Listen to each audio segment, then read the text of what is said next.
مغرب جس دور کو ڈارک ایج یعنی اندھیرے کا دور کہتا ہے، اس عہد ظلمات میں یقیناً یورپ تو اندھیرے میں گم تھا، لیکن عرب دنیا علم و عرفان کی بلندی پر جگمگا رہی تھی۔ 6 صدی عیسوی سے 16ویں صدی عیسوی تک مسلم دنیا نے علم و حکمت کے ہر میدان میں زبردست ترقی کی، یہاں تک کہ اس دور میں جو سائنسی تحقیقات ہوئیں وہی آگے چل کر جدید سائنس کی بنیاد بنی۔ آئیے مسلم دنیا کی معروف سائنسی شخصیات سے آپ کو متعارف کروائیں۔ اس سلسلے کی ابتدا ہم جابر بن حیان سے کرتے ہیں۔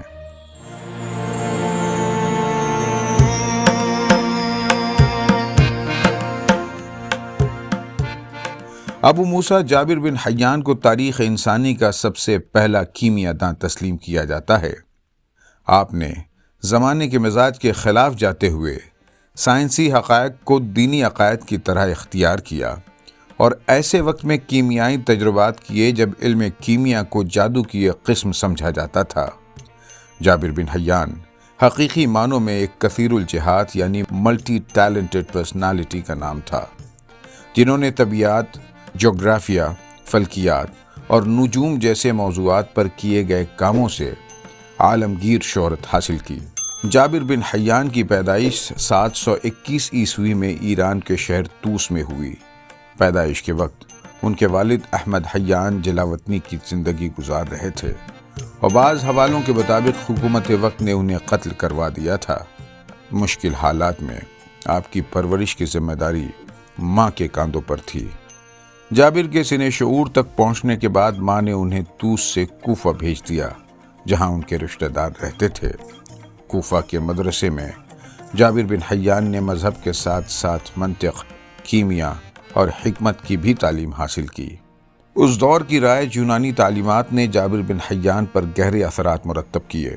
انہوں نے اپنے آس پاس کے لوگوں کو سونا بنانے کے جنون میں مبتلا دیکھا تو خود بھی اس طرف متوجہ ہوئے۔ جابر نے کیمیائی عمل سے سونا بنانے کی کوشش کی، تاہم وہ اس میں ناکام رہے۔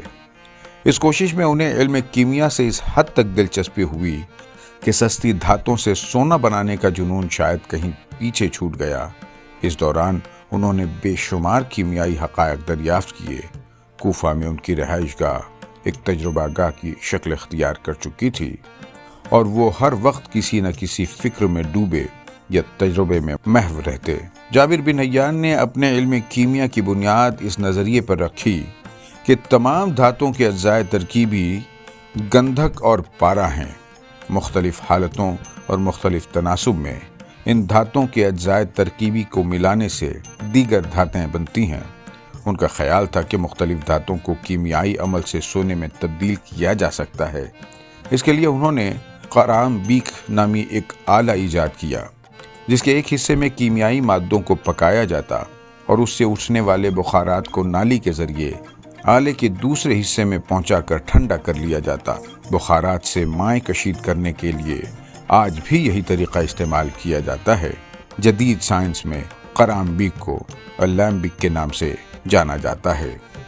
ایک مرتبہ قرامبیق میں کسی تجربے کے دوران بھورے رنگ کے بخارات اٹھے اور تانبے کے بنے دوسرے حصے میں مائع کی شکل میں جمع ہو گئے۔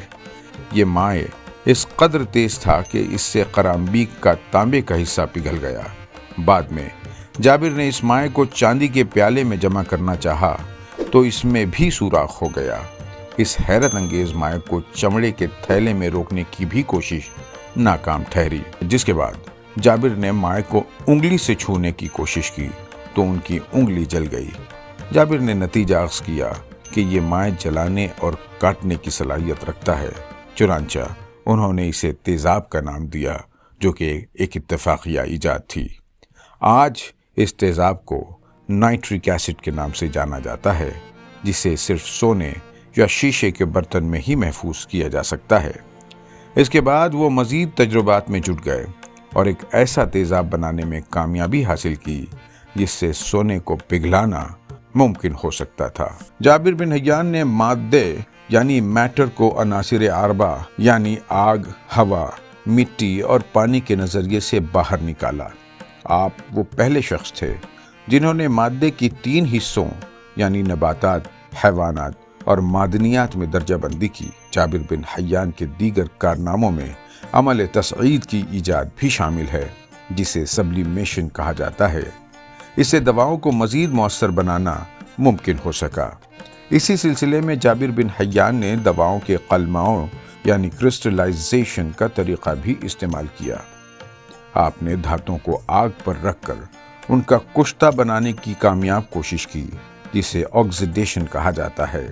کشتہ بنانے کے بعد آپ نے معلوم کیا کہ آکسیڈیشن کے نازک عمل کے بعد دھات کا وزن بڑھ جاتا ہے۔ آپ نے لوہے پر بھی تجربات کیے اور دنیا کو بتایا کہ لوہے کو صاف کر کے فولاد کی شکل دی جا سکتی ہے۔ آپ نے دنیا کو موم جامہ یعنی سیرے کلوتھ سے بھی متعارف کروایا، جس سے کسی بھی شے کو پانی یا رطوبت سے محفوظ رکھا جا سکتا ہے۔ سب سے پہلے جابر بن حیان ہی نے چمڑے کو رنگنے کا طریقہ دریافت کیا اور بالوں کو سیاہ کرنے کے لیے خضاب کا نسخہ دنیا کے سامنے پیش کیا۔ آپ نے لوہے کو زنگ سے محفوظ رکھنے کے لیے اسے وارنش کرنے کا طریقہ بھی ایجاد کیا۔ نوشادر یا امونیم کلورائڈ بھی جابر بن حیان ہی کی دریافت ہے۔ سن 784 عیسوی میں مشہور عباسی خلیفہ ہارون الرشید بغداد میں تخت نشین ہوئے، جو علماء اور پڑھے لکھے لوگوں کے قدردان تھے۔ ہارون الرشید نے جابر بن حیان کی شہرت سنی تو انہیں اپنے پاس بغداد بلا لیا۔ اسی دوران ہارون الرشید کے وزیر یحییٰ برمکی کی بیوی شدید طور پر بیمار ہو گئیں، جس سے یحییٰ بہت مایوس ہو چکے تھے۔ اس موقع پر جابر بن حیان نے اپنے آبائی پیشے یعنی عطاری میں بھی مہارت دکھائی اور حیرت انگیز طور پر یحییٰ برمکی کی بیوی پہلے کی طرح صحت یاب ہو گئیں، جسے دیکھ کر یحییٰ برمکی جابر بن حیان کے اس حد تک شکر گزار ہوئے کہ ان کے پیروں میں گر گئے۔ جابر بن حیان علم کیمیا کے علاوہ فلکیات، نجوم، طبیعیات اور جغرافیہ جیسے علوم پر بھی دسترس رکھتے تھے۔ آپ نے اقلیدس کی کتاب ہندی سے اور بلتیموس کی کتاب کتاب المجستی کی شرحیں لکھیں اور ساتھ ہی منطق و شاعری پر بھی رسالے تصنیف کیے۔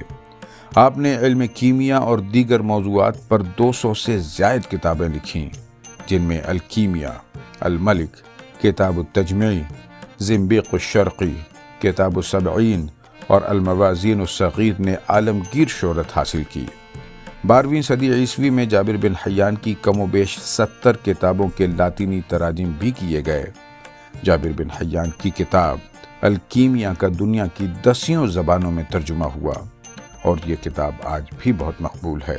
سر تھامس آرنولڈ نے اپنی کتاب دی لیگیسی آف اسلام میں معروف مورخ میکس میرخوف کے حوالے سے بیان کیا ہے کہ الیڈول، المبک، اینٹیمنی، الکلائی، ریلگار، توتیا جیسے الفاظ جابر کی تحریروں سے لاطینی کے توسط سے یورپی زبانوں میں پہنچے۔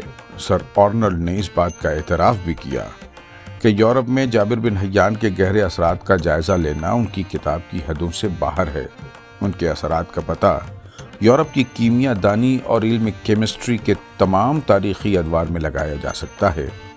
علم کیمیا کی یہ عظیم شخصیت سن 815 عیسوی میں تقریباً 94 سال کی عمر میں دنیا سے رخصت ہوئی۔ آپ کا مقبرہ دمشق میں واقع ہے۔ Report team Voice of Urdu.